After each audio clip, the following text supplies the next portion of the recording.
What's good, family? In this video, I'm going to tell you the story of how I booked my very first $10,000 client. Let's get into it.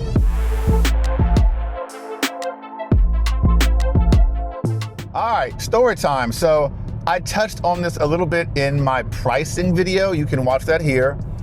But the first time I booked my first $10,000 plus client, this was in 2023, right? It's around October, I believe maybe end of September. And I was actually using a prospecting tool called apollo.io. And I was sending out thousands of cold emails around the country asking, hey, if you have an event coming up, do you have a photo and video team? I'm sending out cold emails, right? They're just being sent out on my behalf. And then one day, I get an email back. Hey, we have an RFP and I have attached the RFP. Please send your reply. I think the due date was November 1st of 2023. It was somewhere in there, like late October, early November. It was somewhere in there, right? And so I was like, oh my goodness, it's working. I get the RFP and they want a double headshot station plus general photography for about 4 days. And then it was going to be, I forgot which city it was going to be in, right? So talking about that video on pricing, my pricing at the time was $225 per hour for photo, for video, for headshots, for each service, right? So when I added up all of it, I think it was hovering somewhere around 8 or 9K for the quote, which was exciting, right? Because that would have been the biggest job that I booked at that point. But like I said in that pricing video, my close friend, Jaron Collins of JCI Creatives, right at that time, right before, he was like, you need to bump your price up. Just bump it. You want more money? Charge more money and you'll get more money. And so I was like, well, if I charge $325 per hour, man, the quote jumped up to 13K. So I said, you know what? We out here. Like, I'm going for the bag. So I changed my prices and I sent back the RFP and it was 13 something. Story over. They booked. I won the RFP. I could not believe it. I was shocked. I remember telling my wife, babe, I just booked my biggest client ever. I was like, yeah, I was planning to raise my prices in January of 2024. And this is like 3 months before. I said, you know what? Let's see what happens. Let's just go for it. They either have the budget or they don't, right? They either like my work or they don't, regardless of the price. And y'all, I got it. What's good, family? Listen, I already know you're tired of doing it by yourself. You're trying to pivot, you're trying to scale, but after you watch that YouTube video or buy that course, you still have to figure it out by yourself. I want to invite you to join the corporate community. It's a private online community of business owners just like you who are scaling and growing their corporate photo and video business. I know what it's like to reach out to clients and they don't reach back. I know what it's like to get clients, but they're low priced and they ask for the moon and the stars. I know what it's like to be unclear about deliverables, to feel like you're kind of banging your head against the wall or spinning your wheels.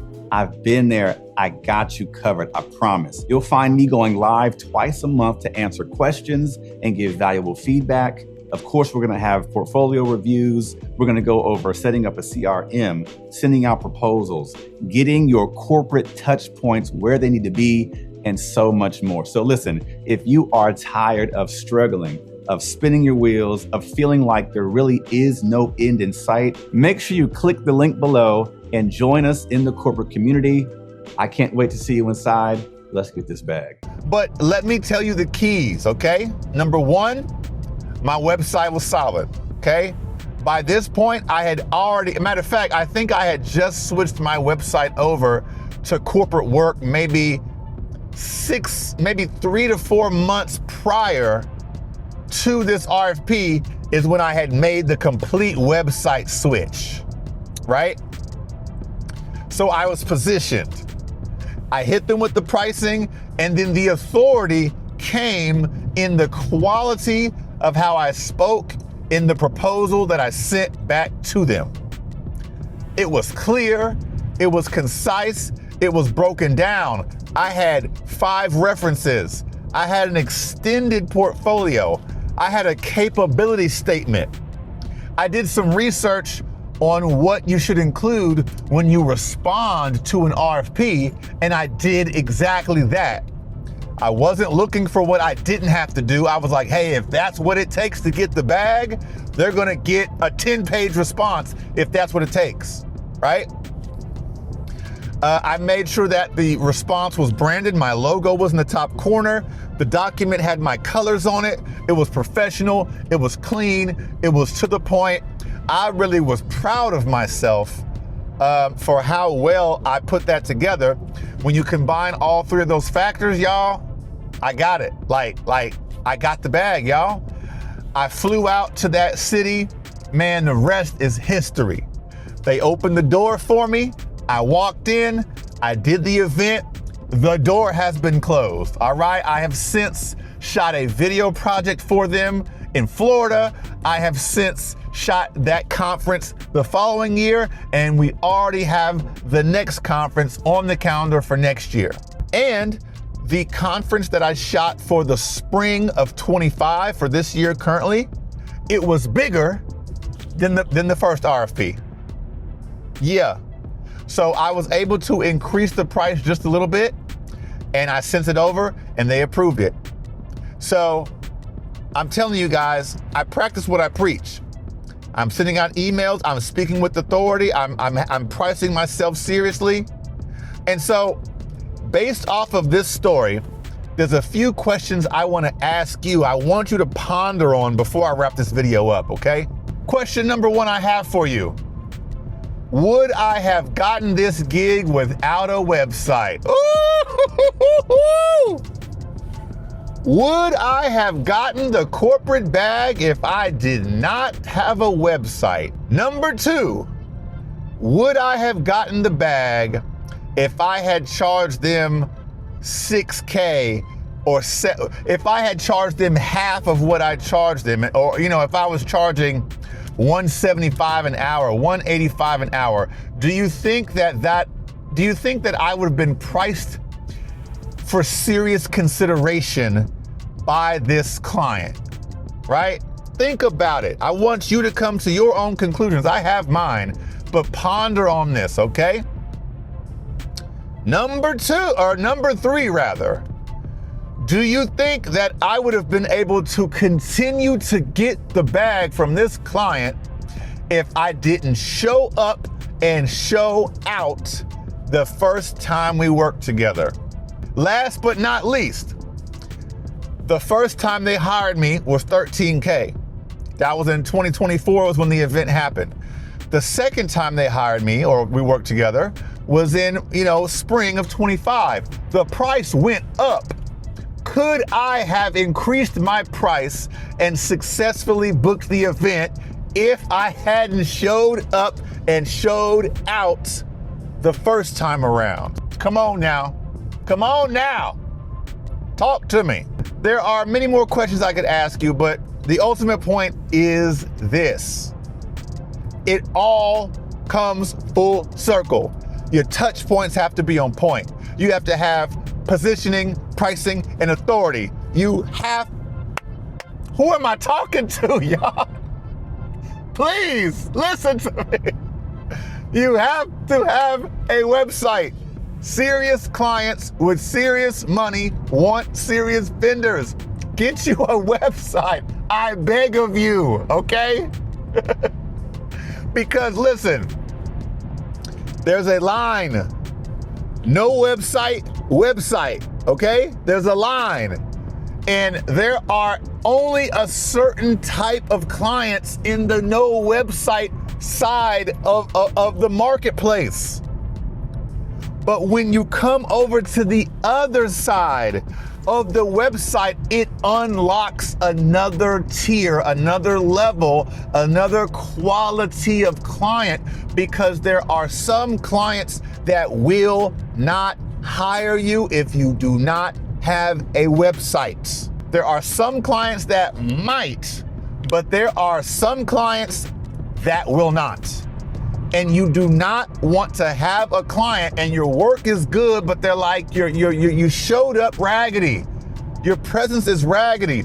If you do all these things that I'm telling you guys, you maximize your chances of getting the corporate bag. It doesn't guarantee you will, but it maximizes your chances of it, because me getting this corporate bag means that there are other vendors that didn't.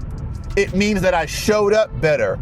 It doesn't even mean that I was cheaper. It means that I was priced competitively. And then also what kept me from being replaced is that I showed up with authority, with purpose, and I knocked it out of the park. So guys, listen, okay?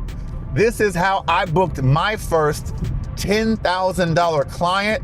And after that, in 2024, man, yo, what I gotta do? Where the bag at? Come on. Man, listen, I love you guys. Listen, I don't know if you can tell, but man, I love making this content, man. I have seen so much. I have been through so much. I've made a lot of money. I have fumbled the bags. That's another story. And listen, I am just trying to help you guys get to where I am and beyond. But listen, there's a few things you got to get in place, all right? This is how I've been able to achieve my success. And like, who's next? I'm waiting for you. Like, I'm up here on the mountaintop, or not the mountaintop. I'd say I'm about halfway up the mountain, maybe 65% up the mountain. And like, I'm throwing down the rope. I have the anchor. I'm throwing the rope down to you and I'm saying, yo, who wants to come up the mountain with me? It will take a lot of work. It will not happen overnight, but I'm throwing you a lifeline. All you have to do is grab it and just start pulling, hand over hand, foot over foot, and the bag will ensue. There are bags hidden on the mountaintop. Doesn't that sound like a book or a motivational speech? A motivational speech? Bags on the mountaintop? Listen, there's bags on the mountaintop, okay? They are waiting for you. Who gonna get them, all right? Anyway, if you like videos like this, y'all, I appreciate you watching this far in the video. If you enjoy content like this, if you're trying to get that corporate bag, man, make sure you stay locked in with me. Like, share, subscribe, all that good stuff, and I will catch you guys in the next video. Let's get this bag. I'm out.